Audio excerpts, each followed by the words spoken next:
In the school system, they don't want us to learn about money because they just want to pump out good employees that do what they're told. They don't want what we know out there. We've all been programmed. That's a fact of life. A lot of kids just in school kind of puzzled as to why they're there.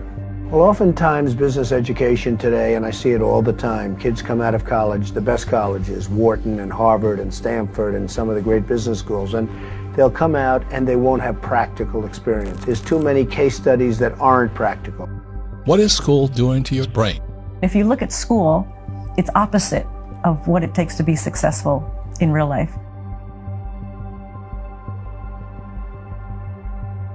We have a system where we take children away from their parents at least 5 days a week, all day, and we have control of their minds until they're about 17, 18.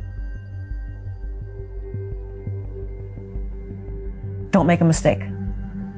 Do as you're told. Take tests by yourself. Don't cooperate. Do it by yourself. Do it on your own. And there's only one right answer. No, there's tons of answers to a problem.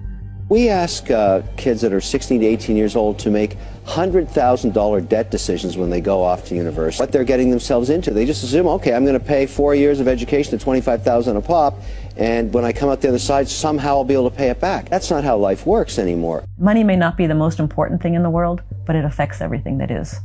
It affects your lifestyle. It affects your health care. It affects your level of education. It affects the food you eat. It affects everything on a day-to-day basis. It may not be the most important thing, but it does affect everything that is important. One of the reasons we have such a horrible economy is because of what our top schools are pumping out. People who all they do is care about themselves, and they create these CDSs, credit default swaps, and derivatives that damage everybody. When you were in school, were you an A student or a C student? You know, were you the star of the class or the flunky of the class? And if you weren't the A student, then did that mean you couldn't be successful? Is that what it means to you? If you didn't go to a great school, you're never going to be successful? What if you drop out? You know, what if you drop out like Steve Jobs and Bill Gates? That means you've had it. Jack Ma, who is the founder of a little company called Alibaba, he just recently said, if you're 35 and you're not rich and successful, you'll never be successful. Of course, Jack Ma is a school teacher. Former school teacher who struck it rich. But naturally, they have this idea that if you're not successful in school, you'll never be successful in life. And my contention has always been it almost damages you in school. You know, school damaged my brain, and my father was the head of education for the state of Hawaii, PhD. And I hated school. I mean, I sat there and getting pounded all the time for being stupid. People come out of school paralyzed. I think the school system is criminal in that it kills a child's spirit of learning. You know, a child goes into school all excited about, yeah, I'm going to learn and it's going to be great. And then the teacher says, sit down and shut up. Shut up! You just be quiet. You just be quiet. Shut up! You hit the thief. You hit the thief. Don't talk. We don't care what you're interested in. They just teach you what they want to teach you instead of finding out what the child is interested in and teaching to that. I think kids come out of school scared to death of making a mistake. They come out paralyzed. They don't know what they want to do because their spirit and their creativity has been crushed inside of them. So you almost have to do a whole reprogramming once you get out of school so you can find out what it is that excites you, what it is that where your passion is. Because once you can discover what's most meaningful, then decisions and life becomes so much easier because there's more joy, there's more better communication with relationships.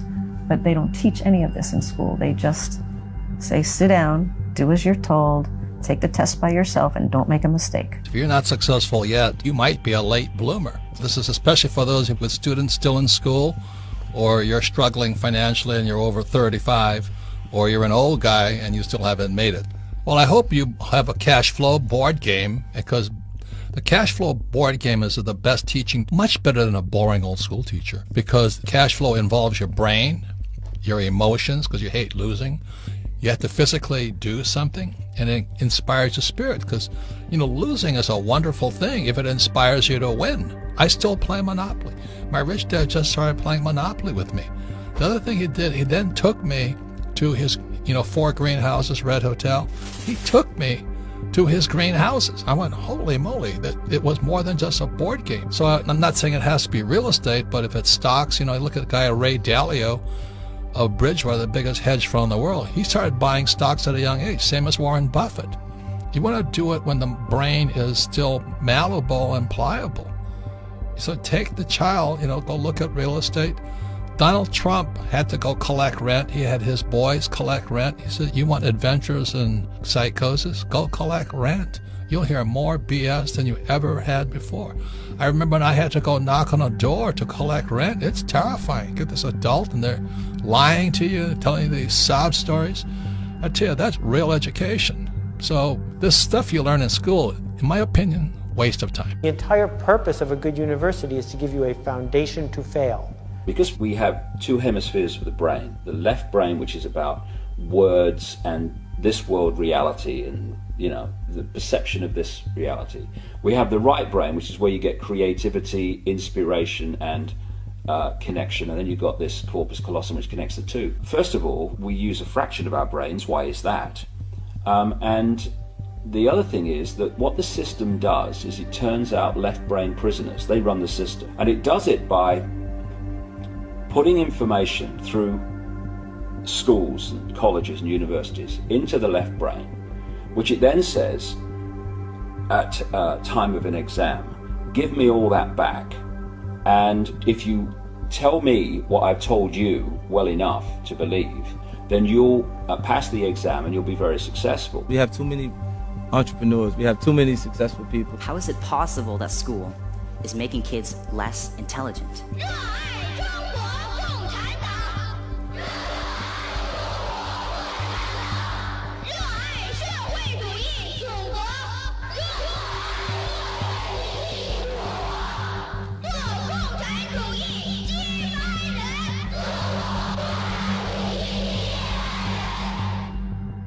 Go to high school, get a diploma.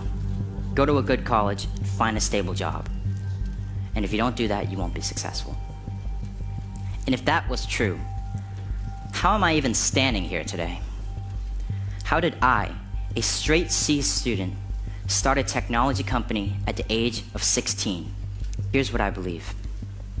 Parents, teachers, educators, you have the power to influence and inspire youth. And if there's one message that I want parents, kids, and all of you to take away from what I've said here today, that you can stray away from this conventional, limited, and narrow path that education sets us upon. You can diverge and create your own future. No one has ever changed the world by doing what the world has told them to do. I hated school. I really hated school. I hated school, generally, right? Because it was this instruction following thing. Ego barrier is the worst thing. And if we were raised differently, just imagine in the schools that all along that people will always say, everybody makes mistakes. Everybody has weaknesses. The key is really to understand what your mistakes and weaknesses are so that you can learn from them. I think punishment is a terrible concept. Punishment means that you made a mistake and you're being punished. I think instead of punishment, every time somebody makes a mistake, you should say the only thing that you need to do to get out of your punishment is first think, what kind of mistake was that? So if I'm in a situation that's like that again, how would I deal with it differently, not to make that mistake? So that learning should come from the mistake, not punishment. Every little flower of curiosity, said Einstein, is crushed by society itself. It's an extremely corrupt system we have at this point. We have an education bubble. In the US, we have $1 trillion of student debt. The first approximation, this has gone to pay for $1 trillion worth of lies about the value of the education people have received. And it's not at all obvious yet, though, what's going to replace this or how it's going to change. We are told that it's the only way to salvation. You must get a diploma to be saved. If you do not get a diploma, then you will go to hell. The message that I have is that you have to work out your salvation on your own. You have to save yourself. I believe that is the truth, but it's a somewhat uncomfortable one. Every time the schools do something with your kids that you don't agree with, keep them at home. Simple as that. And do it now, because The systems that produce teachers have become pathological completely. They're indoctrination camps and nothing else. The thing is, they know they lost on the scientific front. They've lost. Teachers need real information right now about what's happening to their kids. The high stakes is today, because you can do something about it. The real safety of our nation is preparing this next generation.